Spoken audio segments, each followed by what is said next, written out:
স্বাগত ডিবিসি সংবাদের সাথে আছে সুরভি আলম তরণী। ডিসেম্বরের পরে জাতীয় নির্বাচন নিয়ে যাওয়ার কোনো কারণ দেখছে না বিএনপি। নির্বাচনের কথা শুনলেই প্রধান উপদেষ্টা নারাজ হন মন্তব্য করে দলটির নেতারা বলছেন, একটি গোষ্ঠী ক্ষমতা দীর্ঘায়িত করতে সংস্কারের কথা বলছে। তারা আরও বলছেন, গণতান্ত্রিক প্রক্রিয়াকে বাধাগ্রস্ত করতে দেশি বিদেশি ষড়যন্ত্র চলছে। আর নিবন্ধনহীন ও 5ই আগস্টের পর জন্ম নেয়া দলগুলো ছাড়া সবাই নির্বাচন চায়।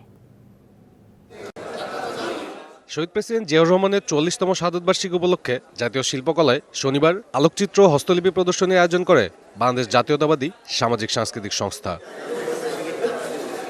সকালে এই প্রদর্শনীর উদ্বোধন করেন বিএনপি স্থায়ী কমিটির সদস্য গয়েশ্বরচন্দ্র রায়। এ সময় তিনি বিএনপির প্রতি প্রধান উপদেষ্টার অবস্থানের সমালোচনা করে বলেন, দেশে গণতন্ত্র পুনঃপ্রতিষ্ঠার জন্য দরকার হলে নির্বাচন আদায় করে নেওয়া হবে।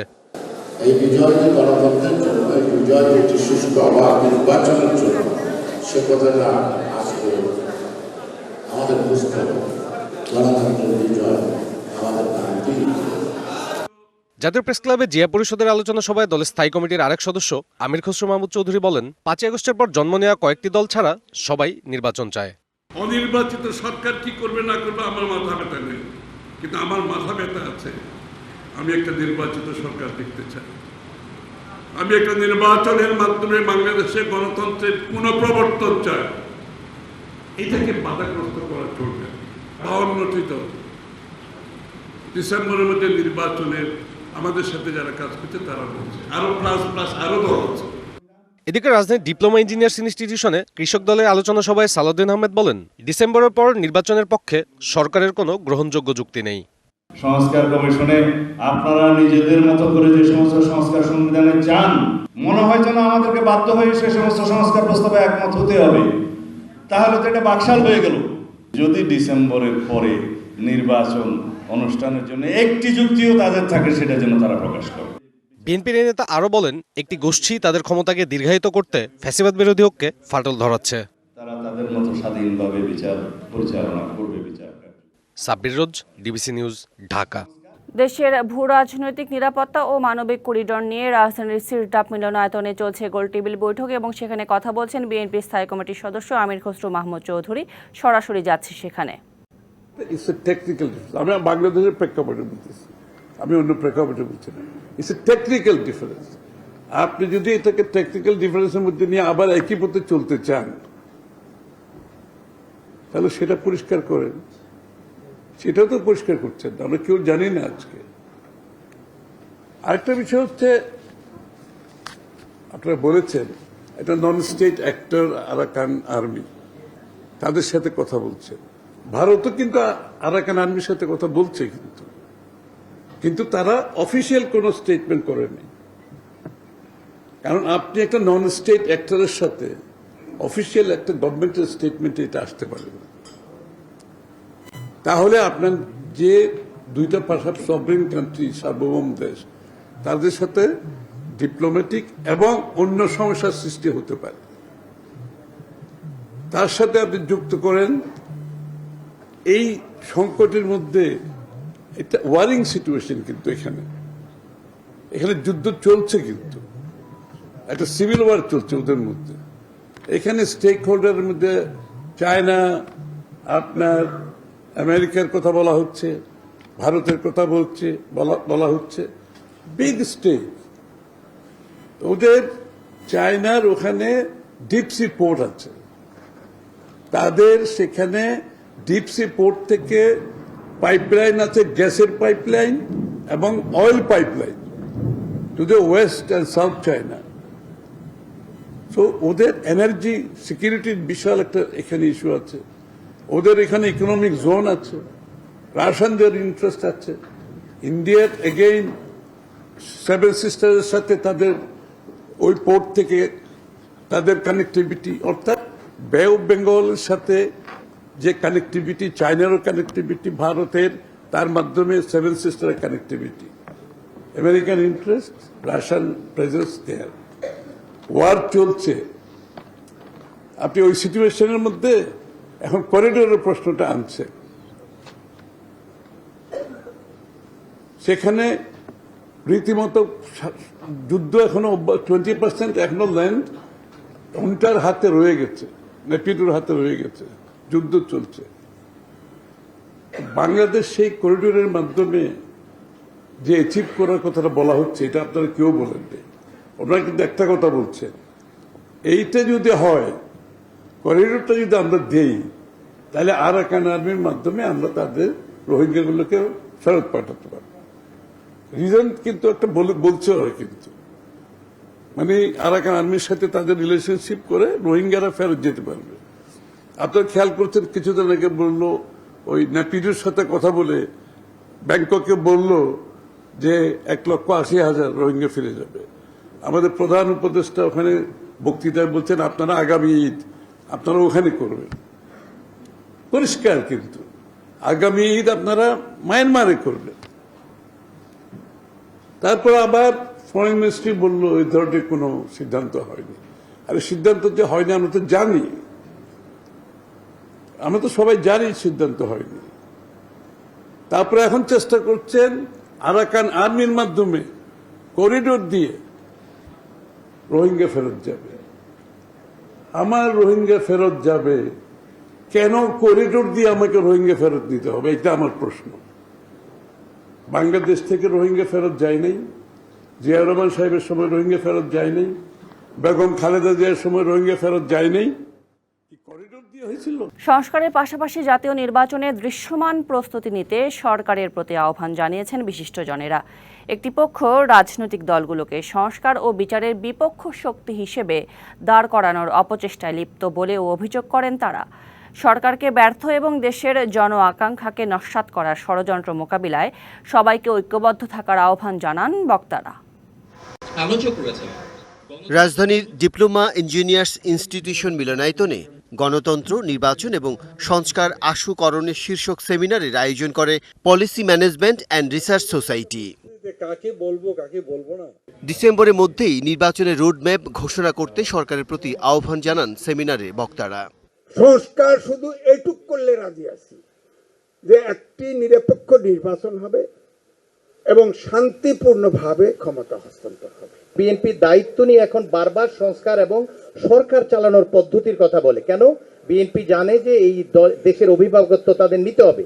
সরকার এজেন্ডা নির্দিষ্ট না করলে নির্বাচন নিয়ে অনিশ্চয়তা তৈরি হতে পারে বলে আশঙ্কা প্রকাশ করেন তারা। সন্ত্রাসী সুব্রত বাইন ধরা পড়ল, তার সঙ্গে মোল্লা মাসুদ ধরা পড়ল। তাদের কাছ থেকে একটা তথ্য পাওয়া গেছে, ভারতীয় ষড়যন্ত্র করছে, এক দলের বিভিন্ন দলের নেতাকে হত্যা করে তারপর সেই দলগুলোর মধ্যে সন্দেহ অবিশ্বাস তৈরি করে দেশের মধ্যে একটা সিভিল ওয়ার টাইপের সিচুয়েশন তৈরি করা। রোড ম্যাপটা তারিখগুলো নির্ধারণ করতে হবে। তারিখগুলো যদি একবার জানা যায়, দেখবেন অস্থিরতা কমে যাবে। আমার বিশ্বাস যে এত তারিখে নির্বাচন হচ্ছে, এত তারিখে নমিনেশন সাবমিটেড হবে এবং আমরা নির্বাচনে অংশগ্রহণ করতে যাচ্ছি।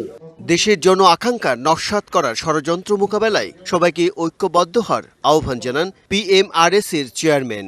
আমরা আশা করি বর্তমান অন্তর্বর্তীকালীন সরকারের নেতৃত্বে ডিসেম্বরেই নির্বাচন হবে এবং বাংলাদেশে একটি স্বচ্ছ, জনকল্যাণ ও জবাবদিহিমূলক নির্বাচিত সরকার প্রতিষ্ঠিত হবে। একটি গণতান্ত্রিক সরকারের হাত ধরেই বাংলাদেশ অর্থনৈতিকভাবে এগিয়ে যাবে বলে আশাবাদ ব্যক্ত করেন আলোচকরা। যাদের হাত ধরে বাংলাদেশ এগিয়ে যাবে। Bijan Kumar Das, DBC news, Dhaka. সাবেক প্রধানমন্ত্রী শেখ হাসিনার বিরুদ্ধে আগামীকাল আনুষ্ঠানিকভাবে মানবতাবিরোধী অভিযোগ দাখিল করা হবে বলে জানিয়েছেন আন্তর্জাতিক অপরাধ ট্রাইব্যুনালের চিফ প্রসিকিউটর তাজুল ইসলাম। বিচার প্রক্রিয়া এগিয়ে নেওয়ার বিষয়ে সরকার দৃঢ় প্রতিজ্ঞ বলেও জানান তিনি। সকালে জাতীয় প্রেস ক্লাবে আন্তর্জাতিক গুম সপ্তাহ উপলক্ষে বেসরকারি মানবাধিকার সংগঠন অধিকারের আলোচনা সভায় এসব কথা জানান তিনি। শেখ হাসিনাকে গুম ও আয়নাঘরের নিউক্লিয়াস উল্লেখ করে তাজুল ইসলাম বলেন, বিচারের ক্ষেত্রে আগামী ডিসেম্বরের মধ্যে উল্লেখযোগ্য অগ্রগতি দেখা যাবে। বিচার প্রক্রিয়ায় বাধা অনেকটা দূর হয়েছে। অপরাধের কাঠামো এবং অপরাধী সম্পর্কে ট্রাইব্যুনাল মোটা দাগে তথ্য চিহ্নিত করতে পেরেছে। তবে গুমের সঙ্গে জড়িত ব্যক্তিদের গ্রেপ্তারের ক্ষেত্রে কিছুটা বাধা থেকে গেছে। বিচারের আন্তর্জাতিক মানদণ্ড রক্ষা করা, মানবাধিকার রক্ষা করা, বিচারের নামে অবিচার যাতে না হয়, যেগুলো অতীতে হয়েছে সেগুলো যেন না হয়, সে বিষয়ে তারা সতর্ক রয়েছেন বলেও জানান চিফ প্রসিকিউটর তাজুল ইসলাম।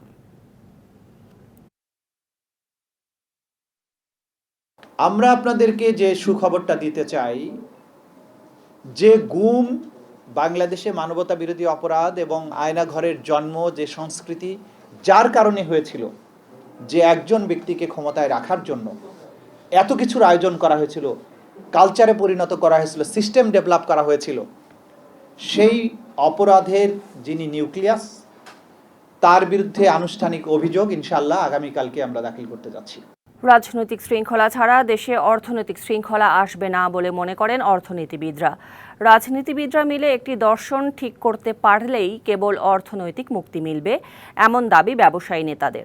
আর এবারের বাজেট থেকেই আর্থিক খাতে জবাবদিহিতা নিশ্চিতের চর্চা শুরু করতে হবে বলে মনে করেন নীতি নির্ধারকরা। একটি বেসরকারি টেলিভিশনের আয়োজনে দেশ বাজেট ভাবনায় উঠে আসে এমন মত। প্রতি বছর যে বাজেট তৈরি হয় তা পুরোপুরি বাস্তবায়ন হয় না, বাধ্য হয়ে করা হয় কাটছাট। এমন বাজেট আর্থিক খাতে তৈরি করে বিশৃঙ্খলা, সমাধানে দরকার রাজনৈতিক শৃঙ্খলা। রাজনীতিবিদদের মিলে ঠিক করতে হবে একটি মুক্তির দর্শন। যারাই চেষ্টা করছেন তারা আসলে দেশকে সামনে এগিয়ে নিয়ে যাচ্ছেন। শনিবার রাজধানীতে আয়োজিত দেশ বাজেট ভাবনায় উঠে আসে আর্থিক খাতের নানা অব্যবস্থাপনার চিত্র। যারা রাজনৈতিকভাবে যারা এমপি মন্ত্রী তারা কিন্তু বাইরে চলে যায়।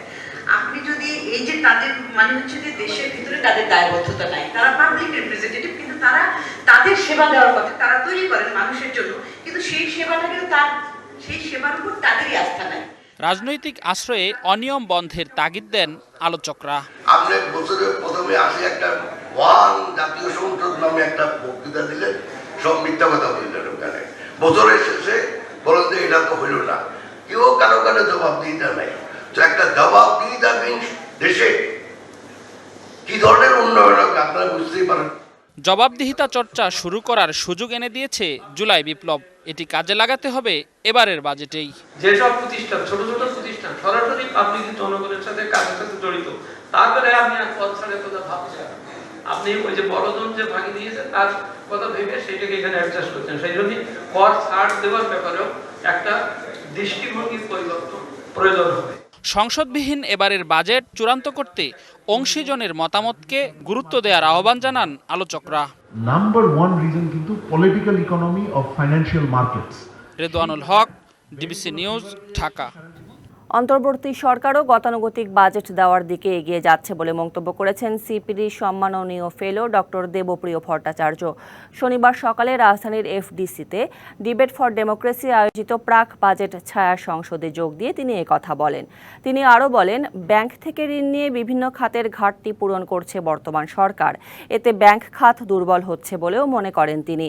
এছাড়া পাচার করা, লুট করা ও কর খেলাপির অর্থ একত্র করে বাজেটে অন্তর্ভুক্ত করতে সরকারের প্রতি আহ্বানও জানান বিশিষ্ট এই অর্থনীতিবিদ। করজালের পরিধি বাড়িয়ে করদাতা ও কর খেলাপিদের অসমতা দূর করা সহ আসন্ন বাজেটকে জনমুখী করা, রাজস্ব আহরণ বৃদ্ধির লক্ষ্যে 10 দফা সুপারিশ তুলে ধরেন ডিবেট ফর ডেমোক্রেসির চেয়ারম্যান হাসান আহমেদ চৌধুরী কিরণ।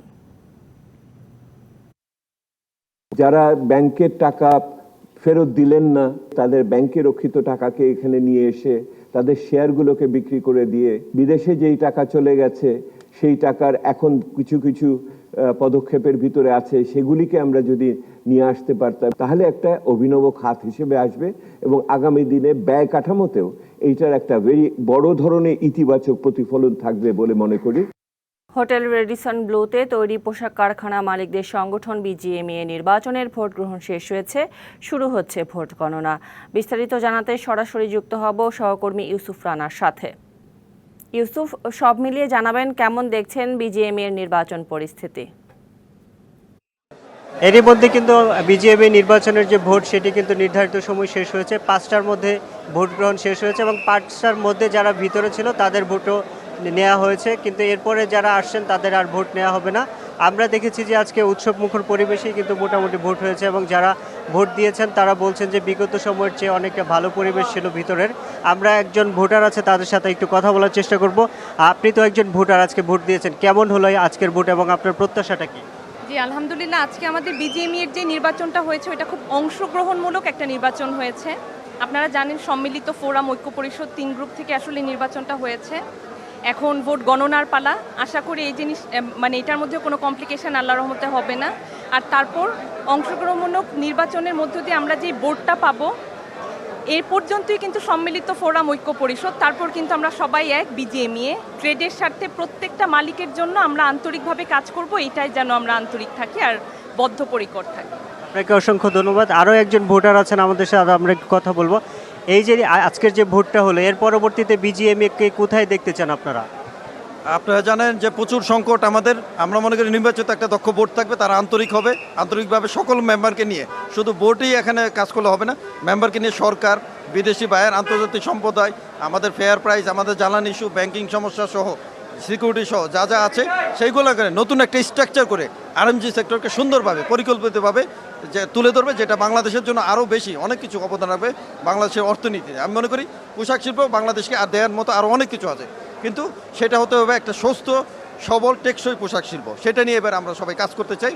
আমরা আশা করি নির্বাচিত বোর্ড সেই ব্যাপারে যথেষ্ট সচেতন থাকবে এবং সবাইকে নিয়ে সেটা কাজ করবে। আপনাকে অসংখ্য ধন্যবাদ।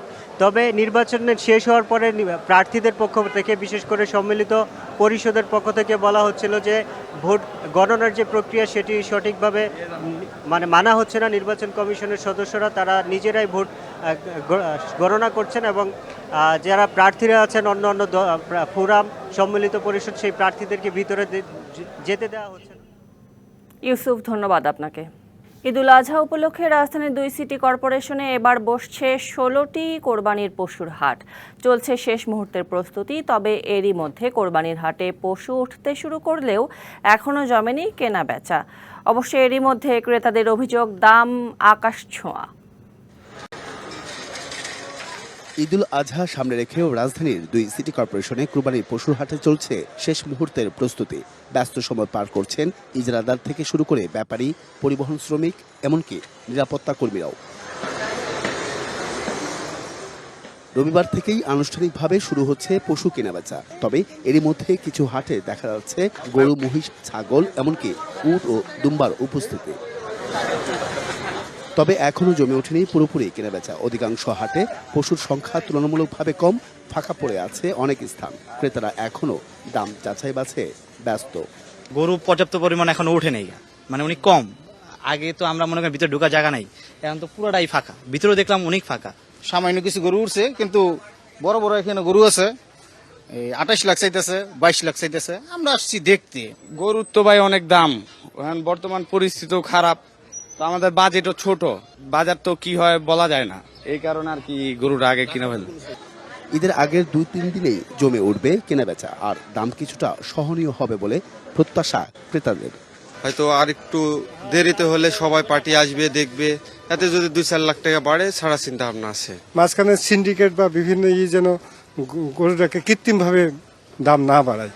শেষ মুহূর্তের প্রস্তুতির মাঝেই জমতে শুরু করেছে কুরবানির হাটগুলো। তবে ব্যাপারী ও ক্রেতা দুই পক্ষের মুখেই একটাই কথা, দরদামে সমঝোতা হলেই হবে কুরবানির সার্থকতা। Ariful Islam, DBC news, Dhaka.